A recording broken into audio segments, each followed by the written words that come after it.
Hey guys, morning. I have gotten some recent requests to share more of my collection. I thought this would be fun just to focus in on today on 80s basketball cards. Stick with me.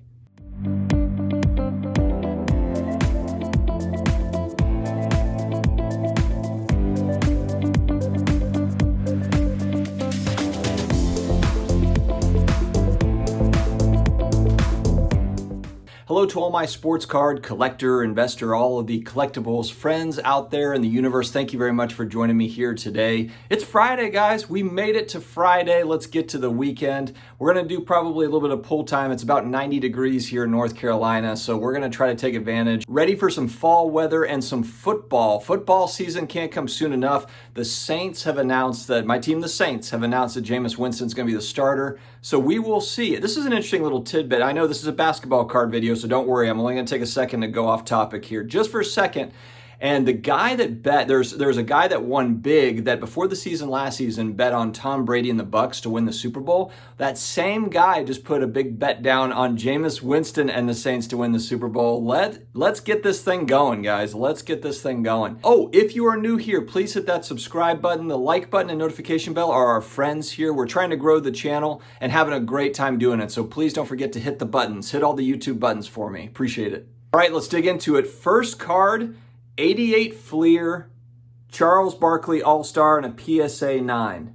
All right, you are going to see some patterns here, okay? And I think the one thing that is key to remember with 80s basketball cards is after the 81 set, there was no basketball cards from 82 to 85 until 86 Flir came along.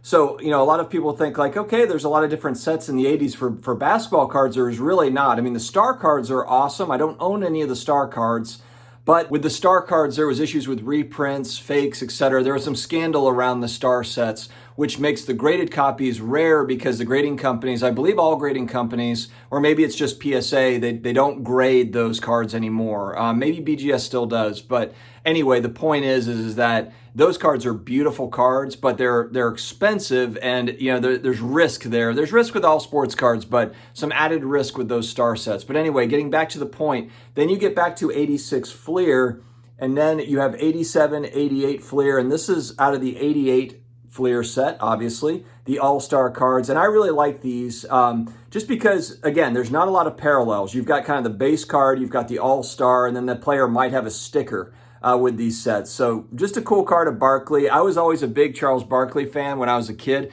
And a lot of this stuff, guys, this part of my collection stems from being a kid in the card shops. And basketball cards like this, it's going to sound strange, but the late 80s was dominated by baseball cards. You did have kind of football and basketball entering the scene, but it was almost more scarce to see these types of cards. And so when I used to see these in the card shop, they were expensive. I don't know if it was like niche demand back then, or maybe they had 1,000 of them behind the counter and were just putting out one at a time. But in the late 80s, that's really when basketball and football cards started to gain steam. I mean, before that, yes, people did collect them, but, you know, as a lot of these newer players, Jordan and Barkley, Olajuwon, that kind of got it going. Magic Johnson, Larry Bird kind of got this stuff going kind of once you got past this 86 Flir set. And so these cards were, I guess my point is, they were not cheap at my local card shop. And so now to see them graded and to be able to afford them has been really, really fun. So we're going back to this Barkley card. I love this card because it just shows the youth. You know, this is a young Charles Barkley. The 87 Flir set's got a very distinct design to it. Like it or dislike it, I actually like the design. I'm not a big fan of the stickers from this set, the 87 Flir, but it is said that the print run for the 87 Flir is less than 86 Flir. So I like these cards. I think that they're cool looking. Now let's not get it twisted. These are not rare cards. I mean, they did print a lot of this stuff. This is the late 80s, kind of the beginning of junk wax era type stuff. 86 Flir was printed pretty extensively. So 87 Flir, not super rare, but when you start looking at the higher grades of these and you look at the pop reports for them, you know, there's not as many as you might think, at least not yet. We'll see what the backlog looks like anyway, but just a cool card of a young Charles Barkley. I like these 87 Flir base cards. I like the design. All right, going back to 88 Flir All-Star. It's my guy, Larry Legend.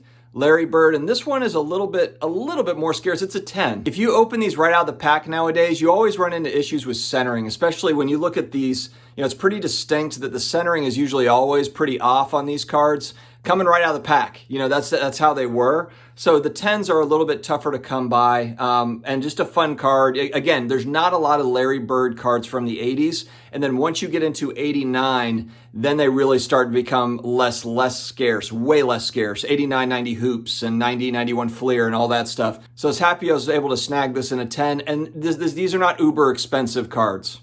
88 Flir base set. So these are just Hakeem and Larry Bird. Again, these are cards when I was a kid that were not cheap in the card shop. This might have been, $20 raw in the card shop, which when I was 9 wasn't happening.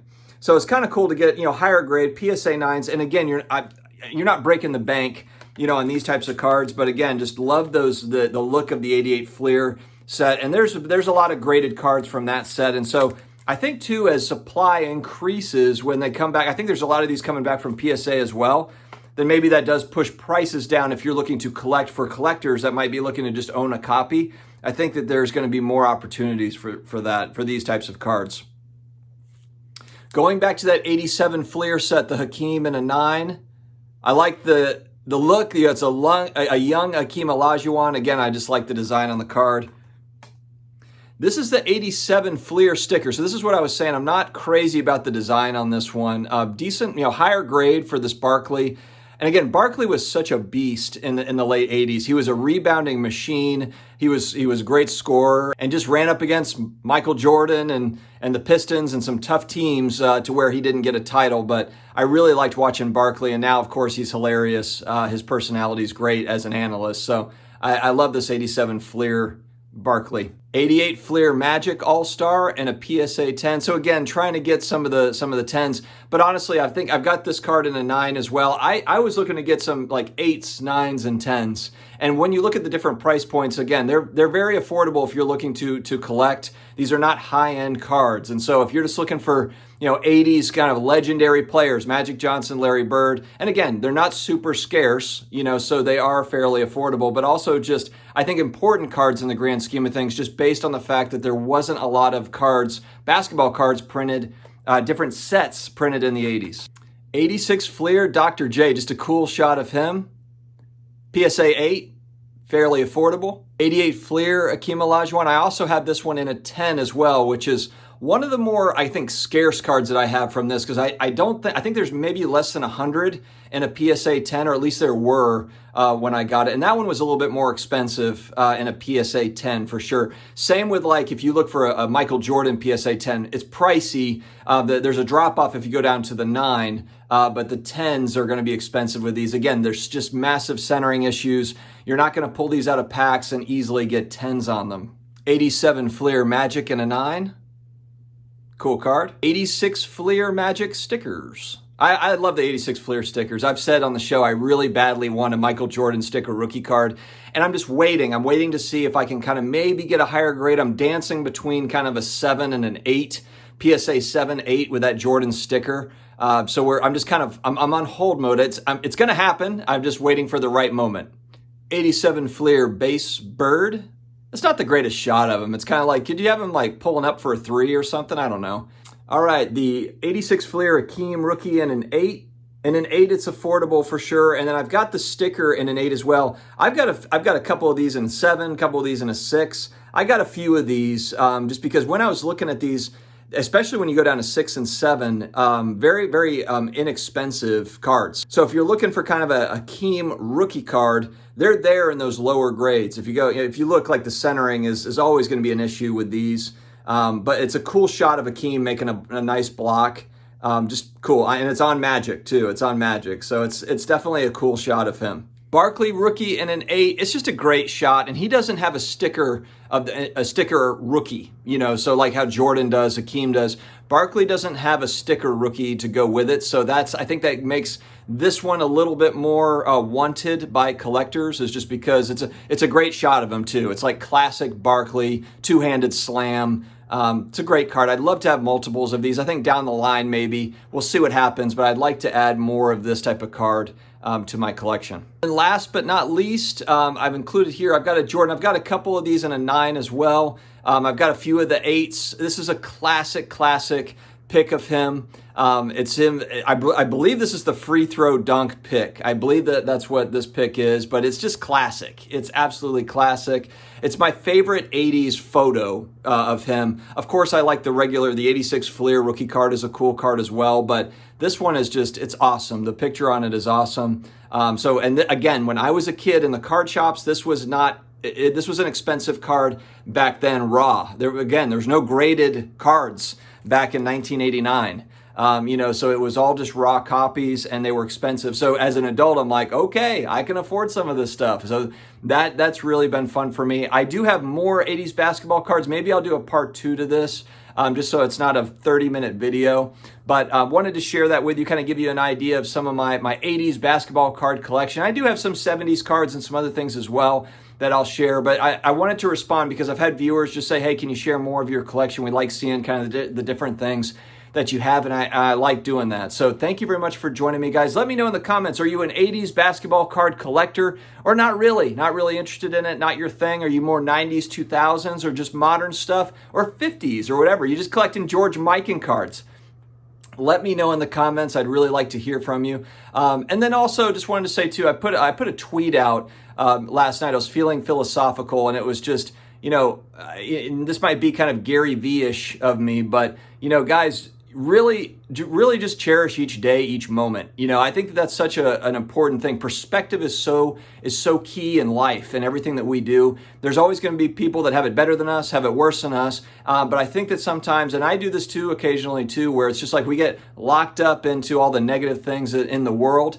And it's just, man, life is so short. We only get one shot. We only get one life, and so it's like we have to dictate kind of how that's going to look for us. We got to dictate how we're going to look at the world, how we're going to react to the world, and that's really going to kind of dictate how it all goes. Now, are things going to happen to us? Of course. Things happen to everybody, and it's all about how you react to those things and how you're able to deal with those things. So something I'm always working on for myself, and just wanted to kind of put that message out there into the world for anybody that needs or wants to hear it. But guys, thank you very much for joining me here today. As always, I love this community. I love this hobby.